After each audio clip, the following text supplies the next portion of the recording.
Stay in your lane, Daisy. My CEO snapped after blaming me for an $82 disaster.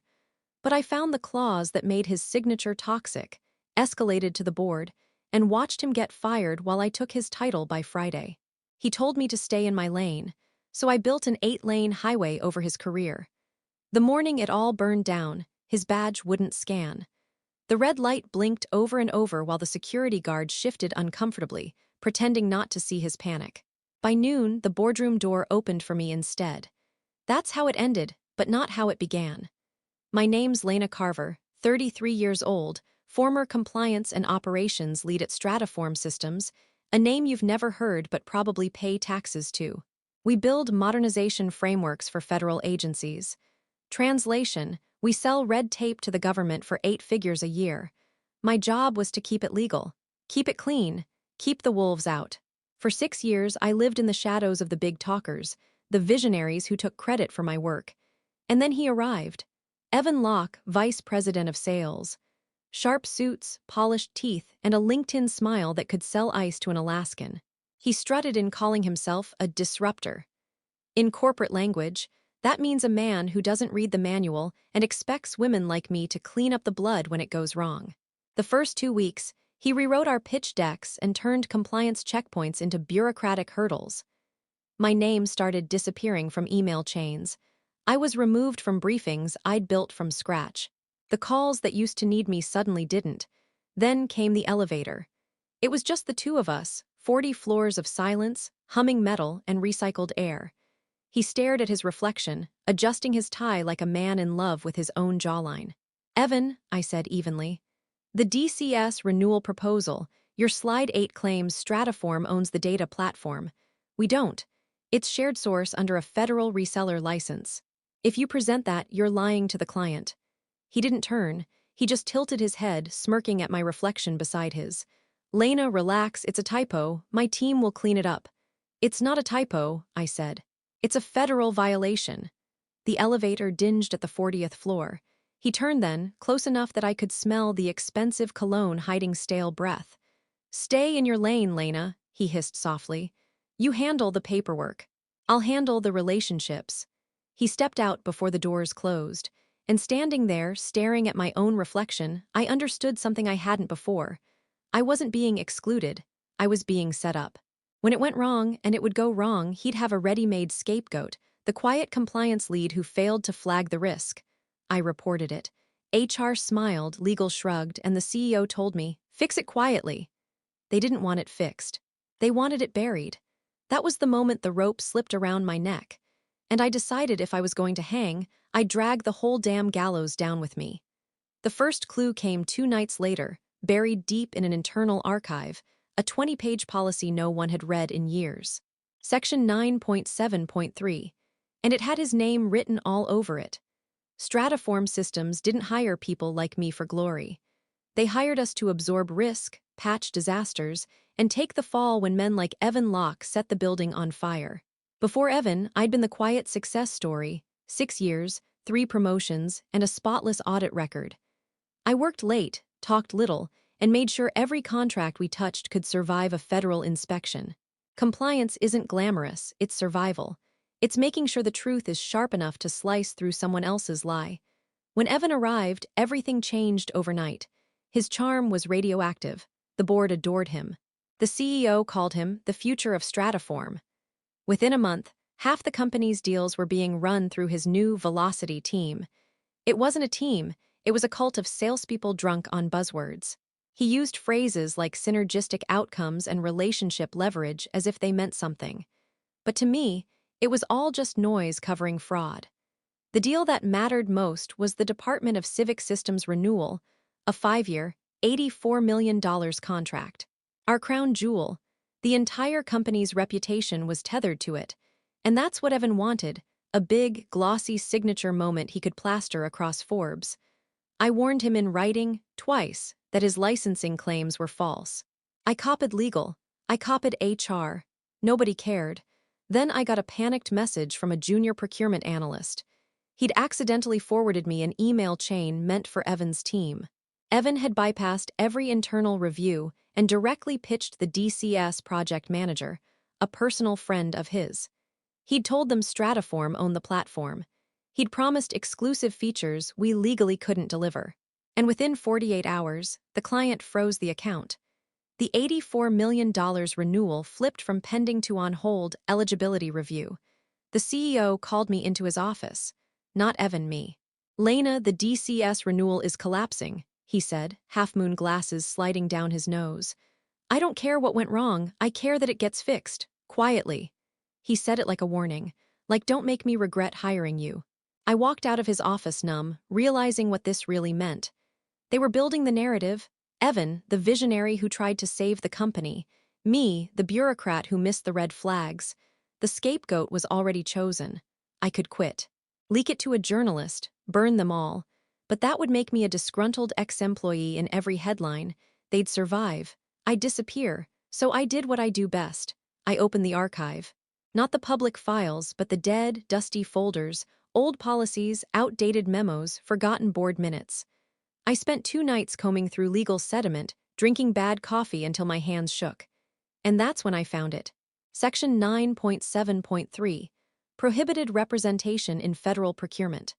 It stated, any stratiform representative with a prior ethics censure from a federal or state contracting authority may not act as a primary signatory or lead liaison in any active government procurement.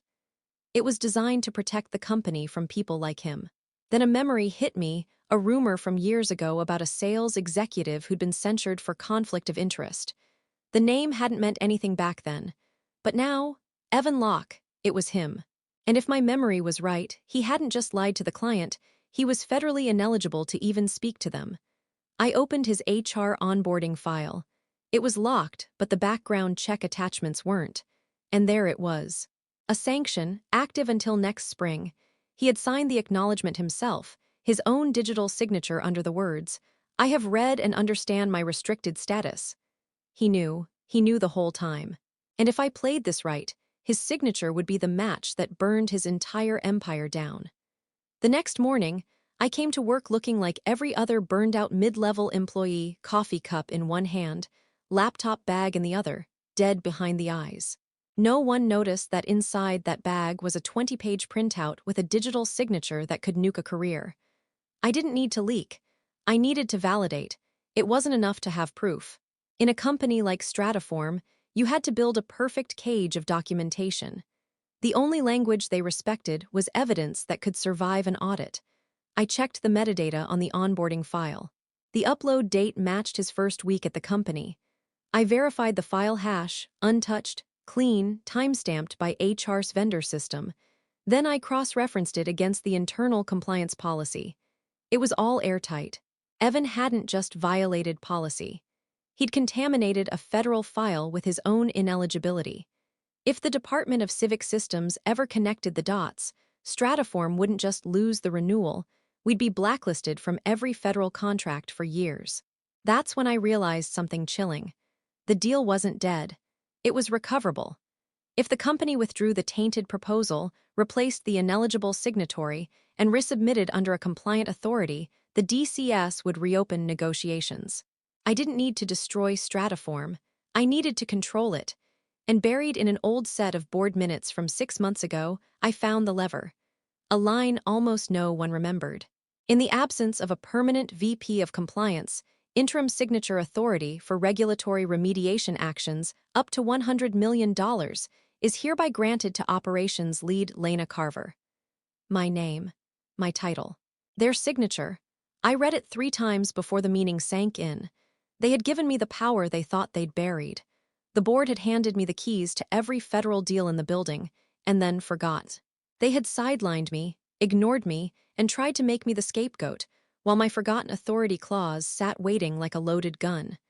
Now all I needed was a target. I walked to the 34th floor war room, a windowless space used for projects that had already died. The lights buzzed faintly, dust covering the whiteboard. I locked the door, and I made one phone call.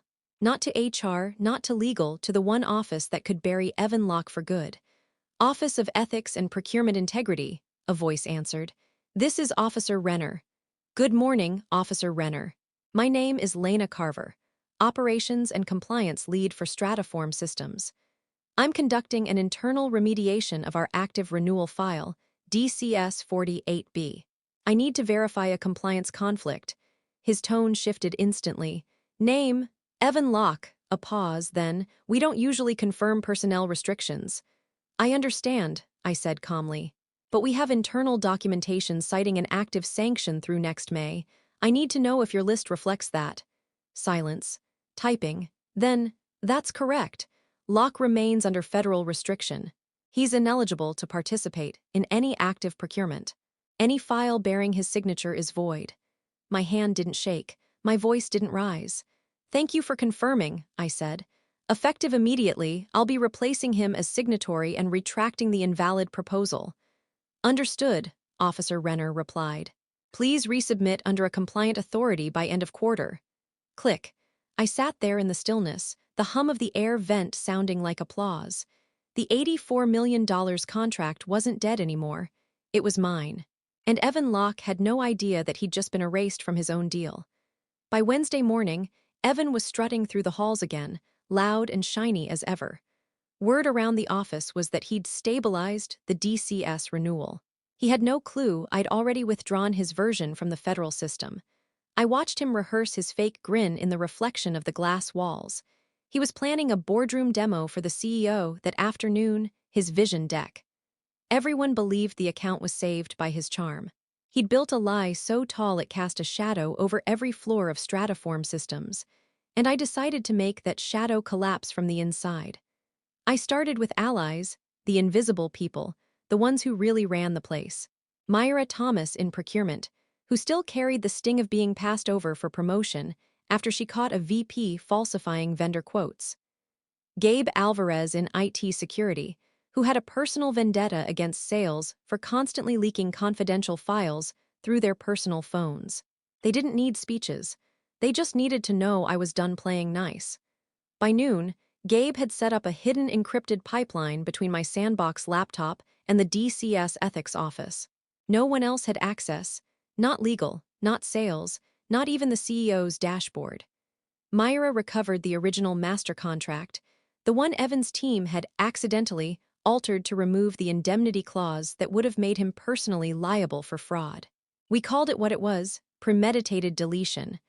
I was building something behind the scenes, a new contract so compliant it was bulletproof, but laced with legal traps.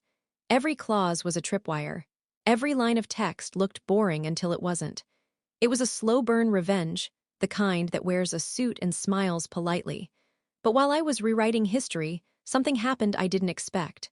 That afternoon, my name was called over the intercom. Lena Carver to the CEO's office. Immediately.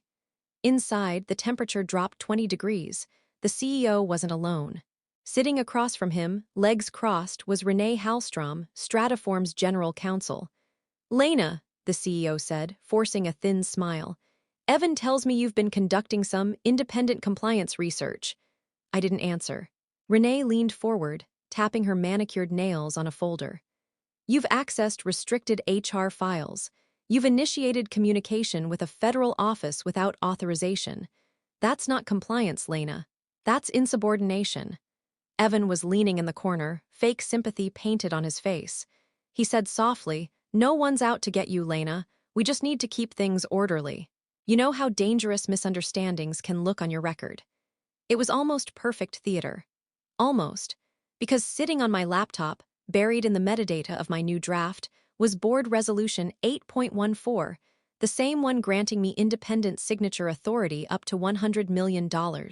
They could fire me, but the moment they did, the contract would lock, and every pending federal deal would freeze under automatic audit review. I didn't say a word in that office.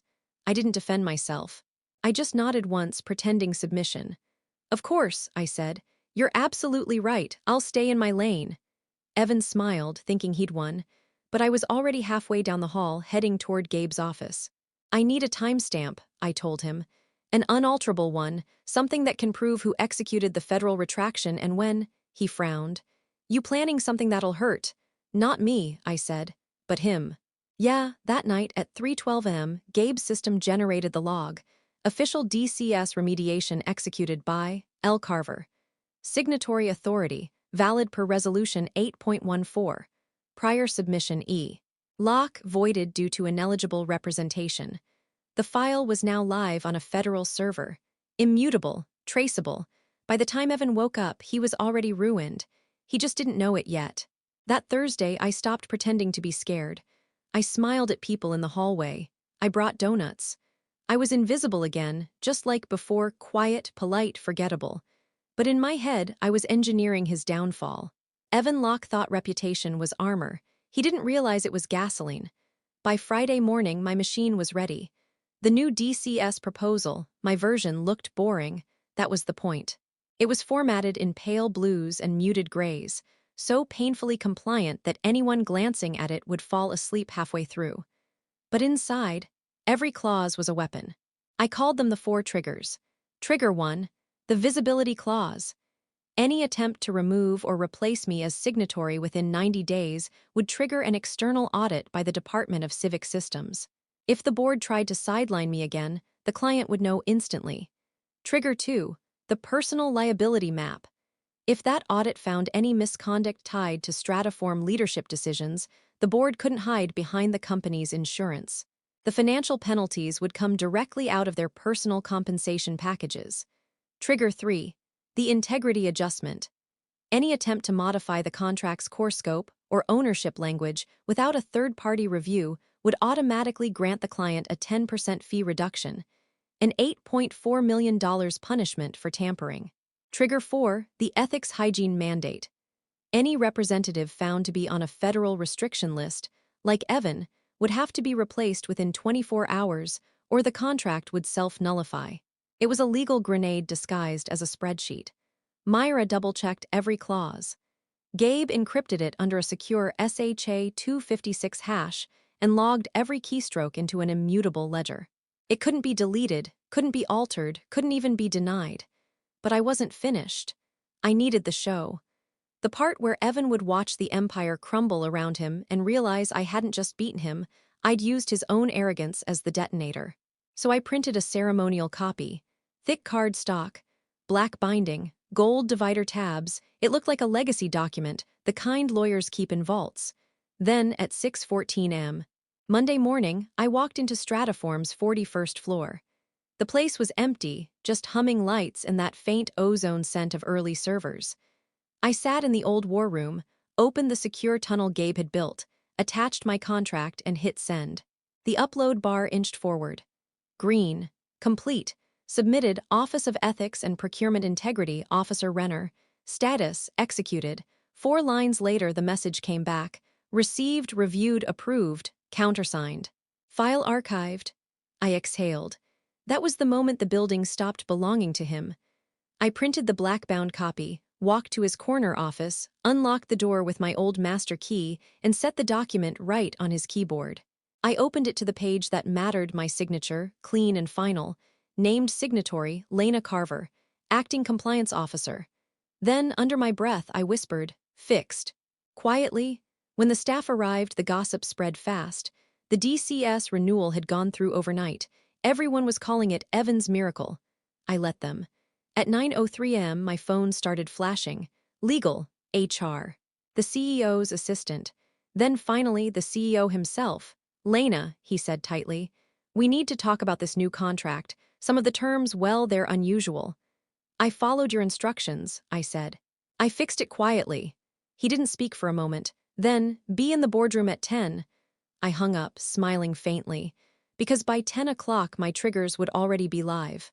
And by 11, Evan Locke would realize the contract that made him a hero was also the one that made him a corpse. The boardroom smelled like old money and the wrong kind of cologne. People who made decisions behind closed doors think the air in those rooms has teeth. It doesn't, but the silence does. I walked in expecting a fight. I had my ceremonial black binder in my bag, my cheeks iced from too little sleep and too much caffeine. The CEO sat at the head of the table like a man who never expected to be surprised. Evan swaggered in late, an island of confidence in a sea of suits. Legal had their pencils sharpened. The private equity rep looked bored, the way bored people look when they're about to cut a throat. This was the moment I imagined for weeks. The board would open my file, the clauses would speak, and the paper would do the job I had written it to do. I believed in the contract the way a surgeon believes in a scalpel. Then something else happened. A junior analyst shuffled to the screen and plugged in a single PDF we hadn't seen before, a short internal memo stamped "Confidential, board only." It wasn't a part of my package. My skin went cold before the first line even loaded. The memo said, in clinical corporate English, that the board had approved a pilot to accelerate federal wins by temporarily reducing compliance friction. It included a sentence I had read a dozen times, and never in that context. Interim delegation to operations lead in remediation scenarios is intentionally granted to enable rapid client remediation without board-level involvement. In plain language, someone at the top had created the exact legal lever I used, on purpose. It read like a manual for controlled fires. The memo explained the incentive. The board wanted to close deals faster to hit quarterly targets and to look attractive to a buyer. They'd accepted a calculated risk, loosen compliance, let sales move fast, and handle the fallout later. My first thought was relief. They'd given me the authority. My second thought was bile. They'd given me the authority on purpose so they could absolve themselves when the house burned. Before I could gather my anger, the room pivoted. The CEO's voice dropped to a practiced calm. "We instituted a pilot to test streamlined remediation channels," he said. "This memo authorized that process. Lena, you executed within that authority. However, of course, hinged everything. Legal," he said, "has concerns about how this was implemented and whether proper oversight was observed." The private equity woman smiled thinly. "We wanted speed. We didn't sign up for chaos." Everyone nodded like choir boys confessing someone else's sin. It hit me then, the board hadn't just tolerated Evan, they'd made him a tool. He wasn't an anomaly, he was part of an experiment. The company had been intentionally optimizing for fast wins, not durable contracts. They'd created pressure, then handed it to the one man who loved to take risks in public. My allies shifted subtly. Myra's jaw tightened. Gabe's knuckles whitened on the table. They'd helped me execute, but they hadn't known why the company had set the stage. Betrayal tasted like metal in my mouth again, but it was sour and different. This was institutional betrayal, not a personal slight. Then the truly unexpected cut in. Evan's face flickered between outrage and terror. The private memo included an addendum, a token email string between the CEO and an outside investor, praising the aggressive pilot and saying, "Evan's team will take the pain. We'll keep optics clean." That line was a scalpel. It proved intent. It proved the board had knowingly accepted risk that could have catastrophic regulatory consequences. The room became a court. Voices overlapped. The CEO looked smaller. The private equity rep looked triumphant. Legal's thin smile came apart. I thought it would end with them trying to pin everything on Evan and on me. But the second twist was deeper. The board hadn't merely allowed Evan to play fast and loose. They'd constructed the incentives that made him into that man. They had set up a system where a man like him could thrive, and now that it was working, they wanted to excise the collateral at minimal cost. My earlier plan had been surgical: remove the toxin, save the deal, expose the liar. Now I realized it wasn't a single liar. It was a design decision. I had pried off one rusted bolt only to find the entire chassis had been engineered to fail. And beneath that realization, a colder idea settled. The people who'd placed the bets were now far more vulnerable than any single VP. If the Department of Civic Systems looked closely enough, it wouldn't just be Evan who burned. It would be the private equity firm that wanted to flip the company, the executives who'd signed the memo, the board members trading short-term gain for long-term risk. They'd made the experiment. I just made it replicable and provable. The board leaned forward like predators who suddenly understood there might be more teeth under the table. For the first time, real fear, not the fake kind executives use for dramatic effect, tightened their faces. My binder felt heavier in my bag. They'd given me the lever. But they hadn't anticipated I would pull it properly, or that pulling it would threaten the whole machine. It took me 48 hours to piece it together. The pattern wasn't in the documents, it was in the money. While the board pretended panic, the company's SEC filings told a quieter story, one you could only hear if you listened between the lines. Stratiform Systems wasn't just chasing quarterly wins, they were preparing for a sale. A private equity acquisition worth roughly $400 million, contingent on stabilized revenue streams and renewal retention above 92%.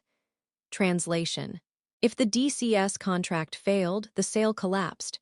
If it succeeded, even fraudulently, every board member walked away with millions in stock cash-outs.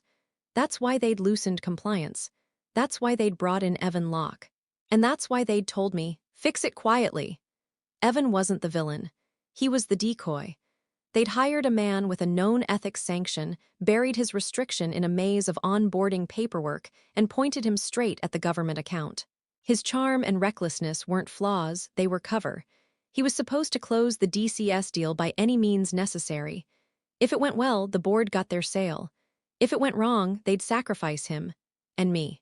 That's why they made my delegation clause so vague. I wasn't meant to have power, I was meant to have blame. They wanted plausible deniability.